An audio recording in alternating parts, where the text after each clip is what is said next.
चाह रहा हूँ कि आज के आपको पता है साइबर सिक्योरिटी क्या होती है।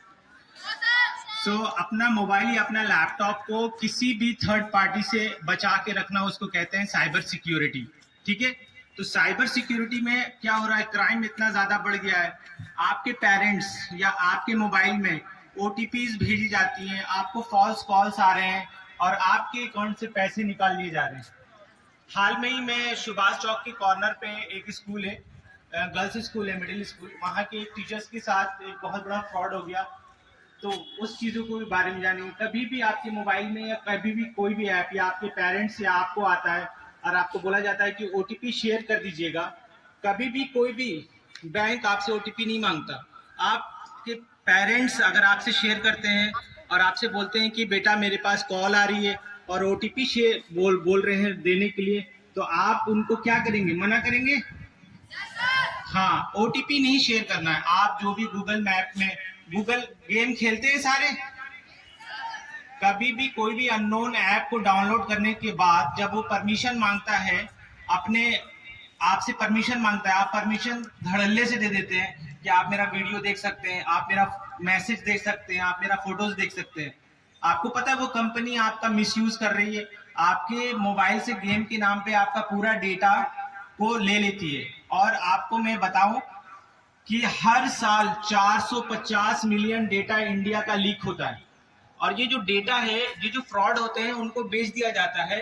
अभी उन्होंने बताया कि उनको कॉल आया था बीओलो की तरफ से, बीओलो डिपार्टमेंट की तरफ से, और उनको बताया गया कि आपका इलेक्शन से नाम कट गया है इस तरफ से, तो आपको कुछ पैसे जमा करने पड़ेंगे। और उन्होंने क्या किया कि एक छोटा सा ऐप डाउनलोड करवा दिया उनके मोबाइल में जो थर्ड पार्टी ऐप है, और वो ऐप से उनका जो भी ओटीपी आया और जो भी कुछ आया सब कुछ उन्होंने ले लिया उस ऐप से। और उसके बाद उनके अकाउंट से पूरा बैलेंस कट गया। उनके पास बताया उन्होंने कि 35 पैसे बच गए थे उनके अकाउंट में और वो डिप्रेशन में चले गए थे। तो आपको कभी भी कोई भी आपके पेरेंट्स को या आपको कोई भी थर्ड पार्टी अगर इंस्टॉल करने के लिए बोलेगा तो आप करेंगे? कभी नहीं करेंगे। तो दोस्तों, जो साइबर सिक्योरिटी, अपने मोबाइल को, अपने लैपटॉप को किसी अननोन से बचाना, तो उसी के बारे में थोड़ा सा और जानेंगे कि इंडिया में 80% ट्रांजेक्शन जो होता है वो ऑनलाइन होता है। पता है आपको? 72 लाख करोड़ रुपया इंडिया में हर साल ऑनलाइन ट्रांजेक्शन होता है। तो ऑनलाइन फ्रॉड से हम कैसे कैसे बचेंगे? पहले तो कभी भी ओटीपी नहीं शेयर करिए किसी भी अननोन से। कोई आपको कॉल करके बोलता है कि आपका एटीएम ब्लॉक हो गया है या क्रेडिट कार्ड ब्लॉक हो गया है, तो कभी भी उससे ज्यादा बात नहीं। अननोन लिंक आ जाता है, उस अननोन लिंक से आपको क्या होता है कि बोलते हैं कि इसको क्लिक करिए और देखिए कमाल की चीजें। और आप जब क्लिक करते हैं तो आपको मालूम पड़ता है कि आपका मोबाइल का पूरा एक्सेस उनके पास चला गया और वो आपको कुछ दिन के बाद थ्रेट देने लगते हैं। बहुत ऐसे साइबर बुलिंग कहते हैं इसको। हम आपको एक चीज बताते हैं, आपने इसरो का नाम सुना है? चंद्रयान 2 सुना है? फेल हो गया था, यही सुना। चंद्रयान 3 सक्सेस हो गया, ये सुना। चंद्रयान 2 के वक्त हमारे साइबर इसरो पे अटैक हुआ था और वो भी इसरो के मेल से, एक मेल से बहुत सारे हुआ क्या था कि इसको कहते हैं फिशिंग। किसी भी आपके ईमेल पे कोई ऐप जैसा भेज देना और जब आप उसको ओपन करते हैं तो वो आपके कंप्यूटर का पूरा एक्सेस उसको दे देता है और आपका जितना भी एक्सेस था और वहां से वो आपके डेटा को ले लेते हैं। तो इसरो के साथ भी यही हुआ था। 2019 में चंद्रयान 2 लॉन्च होने से पहले उनको इसरो की ईमेल से ही हैकर ने भेजा और उनको लगा कि किसी हायर अथॉरिटी ने उस मेल को भेजा है। और दोस्तों, उस मेल को ऑन किया जब लोगों ने, तो उनकी पूरी की पूरी लैपटॉप या कंप्यूटर एक्सेस चले गए थे, जिसकी वजह से हैकिंग हो गया था और फिर उन्होंने ठीक किया। तो इस तरह की किसी भी अननोन ईमेल को खोलेंगे आप, कभी भी कोई थर्ड पार्टी ऐप यूज करेंगे या मतलब परमिशन देंगे इस तरीके से? आपको बहुत ही सोच समझ के किसी भी अननोन, बहुत आपको पता है इंडिया में बहुत सारे ऐप को बंद कर दिया। क्यों बंद किया गया पता है किसी को? क्योंकि वो हमारे का ये है।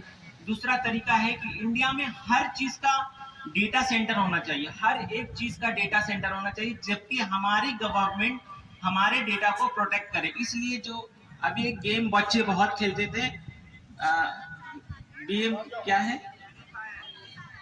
कोई गेम है, एक बहुत ज्यादा पॉपुलर गेम है, उसको बंद कर दिया गया था फिर अब इंडिया में करके उसका नाम लिखा गया है इंडिया। क्यों? अब उसका डेटा सेंटर बेंगलोर में खोला गया और हमारा डेटा अब बेंगलोर में सेव होता है, इस वजह से फिर से ओपन किया। तो सबसे पहले तो हमको एक मिनिस्ट्री होनी चाहिए, दूसरी हमको क्या होना चाहिए कि डेटा सेंटर हर ऐप का, हर एक जो भी हम यूज कर रहे हैं उसका डेटा हमारे इंडिया के पास होनी चाहिए। और थर्ड, साइबर क्राइम से बचने के लिए हमें अवेयरनेस होनी चाहिए, जो अभी हम कर रहे हैं। समझे दोस्तों? बहुत बहुत थैंक्स। आपको समझ में आया क्या क्या करना है? सबसे लास्ट में मैं, आपने बहुत बहुत शुक्रिया, आपने बहुत कोऑपरेट किया।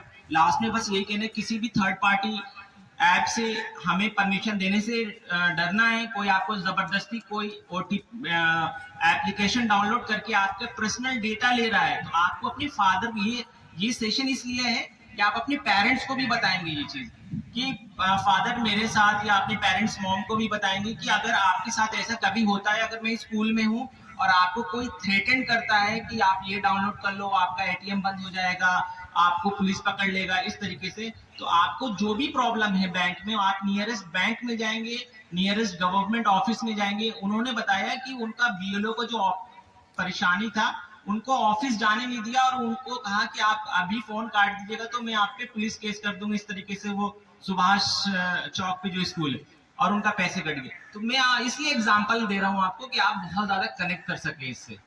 आपको समझ में आया? तो इस तरीके से आप साइबर क्राइम से बच सकते हैं।